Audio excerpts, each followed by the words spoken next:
Well, but we didn't do it efficiently. That's what it did. Right. Yeah. That's why we got beat a lot. We were all in here. They just moved up here. And a lot of times we stopped them on the first play.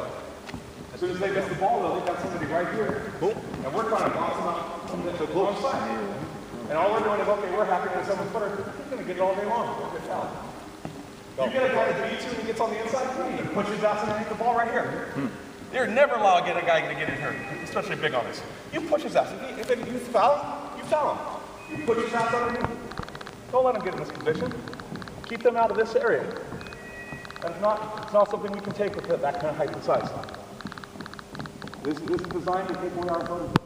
The court, the pole, the ball. We got to use our brain. That's how we're going to beat them. They're not smarter than us. They don't know ball better than we do. We invented this game. We know how to execute. That's why it's NBA rules, right? That's why you don't have 25 many dudes playing in the NBA. They got the top rules. We got 25 7-footers. There's only 16 in the NBA. They don't have what we have. What they're doing is they're stacking switches with them. We give them that advantage. We got to negate that advantage. So we got to play harder. We got to work smarter, and we got to execute better. That's the bottom line, right? Hands up on the three-pointer card. How you guys like to do the screen roll? You want to switch on that? I do. Maybe that's what you want us to do. So, okay. So let's get no running or anything. Let's get 2-2. Maybe Jordan on offense. Right, Jordan. Somebody else come up the screen for Jordan and somebody guard him. This will be kind of a two-man game. Okay. Walking him, yeah, that's fine. So as you're coming up, what needs to happen is you need to step up immediately. You need to roll down and hit him first. Your ultimate goal is to drop off of Jordan, not let this guy cut to the hoop. If you box him and hit him hard, he's going to want to step back and hit the three. He's going to not want to go to the hoop. What's been happening is you follow around to the point where you get on this side of him, then you come to help, he darts to the hoop, wide open shot for a big.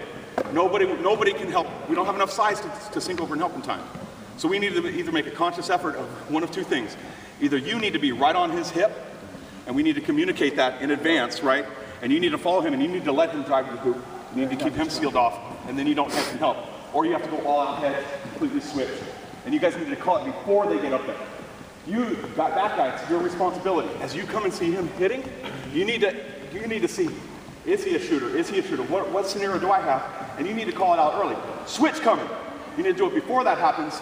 As soon as you hear that, you suck off your man, you come up and hit that wedge there. You're already up on his, your responsibility is not hitting him three.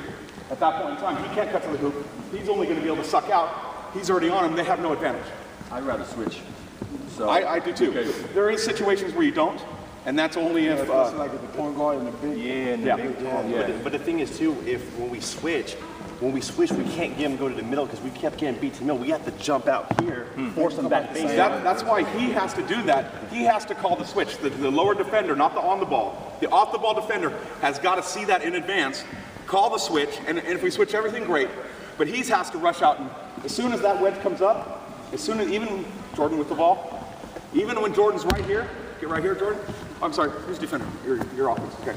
As he's coming, and before Jordan even gets on this side of him, you've already changed responsibility. As soon as that happens, you're stepping back. It's more important for you to get back and stop him from coming than you to worry about Jordan coming back.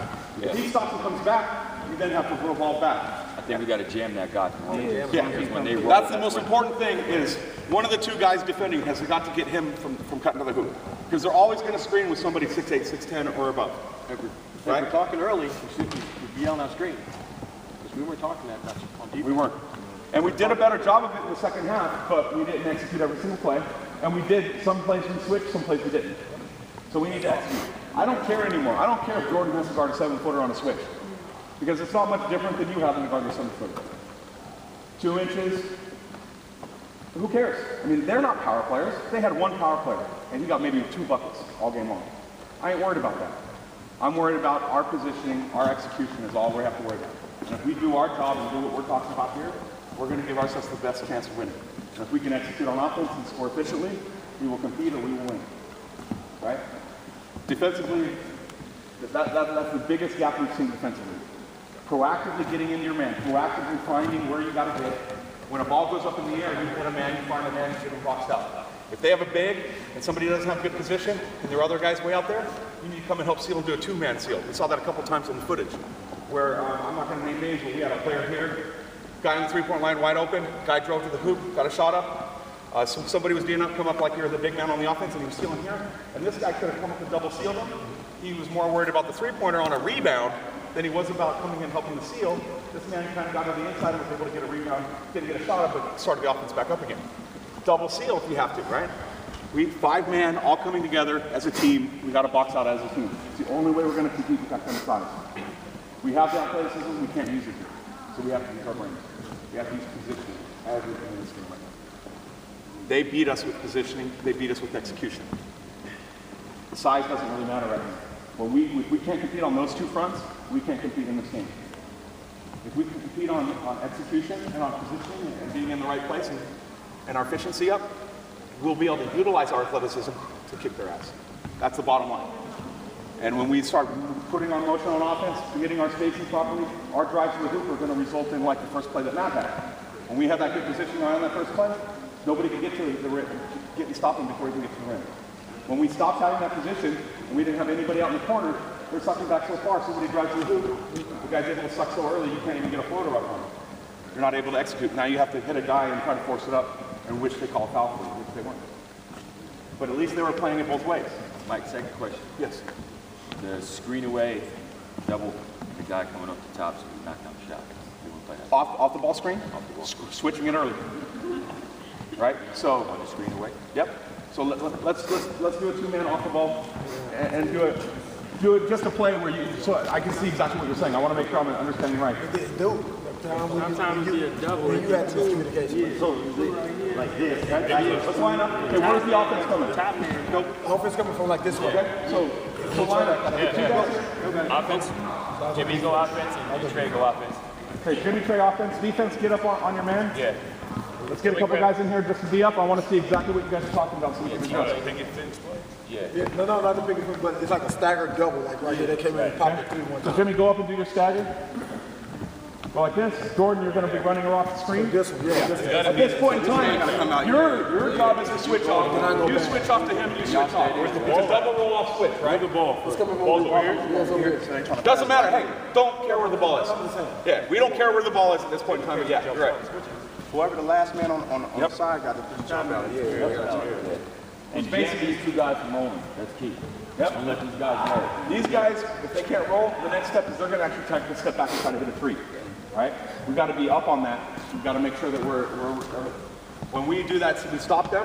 Well, I've seen a couple times where we settle back and give them that space they want, because you're looking more about the help defense than you are about the execution. Right? So we're saying the strong side guy who's on the screener right here, he's coming out to get the ball.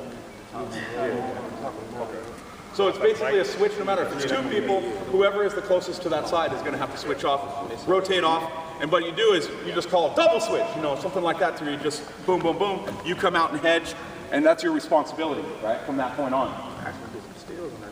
Yeah, definitely. And you can definitely break that and bust that off because they're not expecting that. They got a body up on the slips. That's their job. They take that out, you no longer have that responsibility. As soon as they call that switch, and again, What about also when he's coming off that, the guy following him? What about keeping tight on that? We were talking about keeping tight this guy right here. no, if you're following, you now have to worry about this guy leaking though. If you fall tight, this guy leaking, because he can't stop two guys from dropping. Right? We have to choose one or the other, right?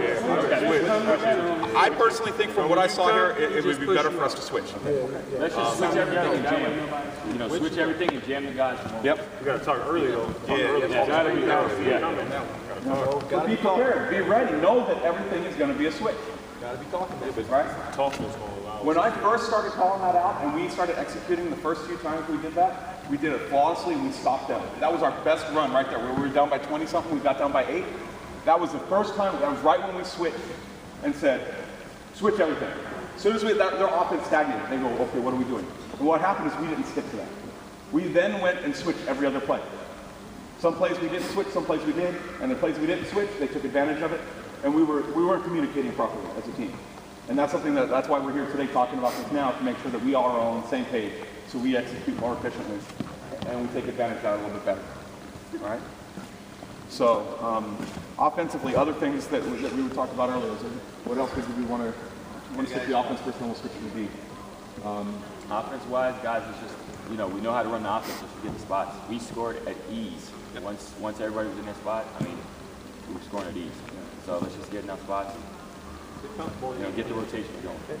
Get your three going. Every time you guys create something. Every time. Get your three going.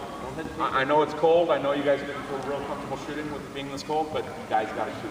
I don't care if you miss. When you have the ball and somebody's driving the hoop and he gets you open, you get a three. No more of those pump fakes. Got to shoot.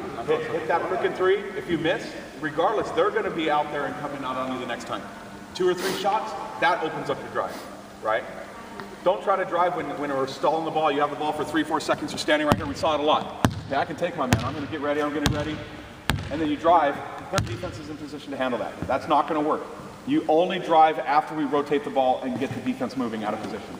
Once the defense is out of position, the help defense is out of position, then you can drive on your man. Then you have the ability to cut to the hoop. Now they're in chaos. They don't know what they're doing. Now you execute and you decide either to go to the hoop or you pass out. Guys off the ball, we had a hard time with a few times where man off the ball, somebody drives to the hoop, they're standing here kind of ready, but they're not getting into the right position. The defense is sagging off of them. Hey, it's a big. You're not going to want to go right up here next to the big because you're now going to have to pump fake, get fouled or whatever. You got to get into the open spot. Maybe here, maybe it's a little 2-foot spot right here. You can hit that shit all day. You don't have to go all the way to the hoop. Pop, stop and pop 5-6 feet if you have to. Seal the guard, dropping in, coming down, to rotate, seal him. You know what's going to happen? You do 3 or 4 of those, the next thing they're going to stop helping. Now, a guy driving to the hoop can get all the way to the hoop and throw some Matt dunks on their asses, right? You got to get them to alter the way they're playing defense because of the way we're playing offense. And when we start doing that and kicking them out of their comfort zone, when we start doing that, what do they start doing? Yapping to each other, getting all pissed, talking to each other. They started getting flustered. We had moments where we did that, but we didn't stick to those plans. We didn't keep doing that. We're going to try to be a little bit more chaotic defensively. We're going to switch between our zone trap and man-to-man a little bit more instead of just going down. We ran it for a while just to test it out, but we're going to throw it out there for 1 or 2 plays at a time only and then go away from it. Can we talk about like alternating a little bit? Because what we noticed is that we trapping up too high, and the guy in the back is like, putting me at a disadvantage kind of. Too much pressure on the guy in the back. Because a couple times when there's traps in the very half court, I would have a wing, a post, and a flasher, so I had to pick 2 or 3 guys. And if I pick here, there's a pass there, and I have to go there. So from there, the 5 is supposed to be in front of this guy denying him. It's because we weren't in the right position. Not all 5 of us. So somebody was out of the wrong position or 2 people. If we have the guy front and back, no matter how big he is, your job is not to get behind him and worry about that overthrow. That's actually the other wing's job. The other wing's job is to come back. Your job is solely to get out there to that position. And you need to run that baseline and deny him the ball. If he gets the ball, then we are screwed. If you deny that ball and you can't throw that ball back in and they're having to rotate it back out, you've done your job. You're just hustling your ass back over to the other side doing the same thing. Right? It's because we were late. Yeah, let's go over that. You want to line it up and get line it 5 on 5? Yeah, okay.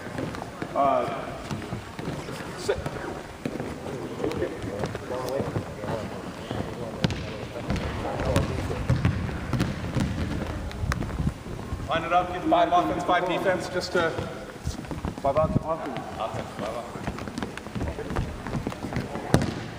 And are we doing the 1-3-1 right now? Yeah. Talk about that? So defense, go right here. Back up. 1-3-1. Bending up.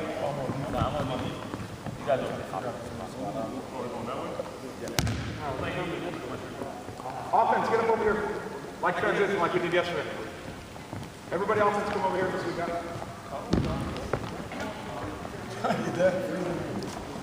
I said to dress warm, guys. All right. So defense, our offense start. We're only walking, guys. We're not doing any running right now. Just walk up and start getting into position like we're running offense. You start coming up any, like you're coming up on the offense. You don't have to dribble. You can if you want. As soon as you're coming up, Trey, you're moving. You're starting to move. Tion, since you're 5 right now, you have to front big, right? You want on the right? You have more defense here. If you're fronting him, so yeah, as soon as that gets over there, you're coming from over here. It starts coming from your job is to bring it, right? And your secondary job is to 3-point. You're probably going to be coming over here.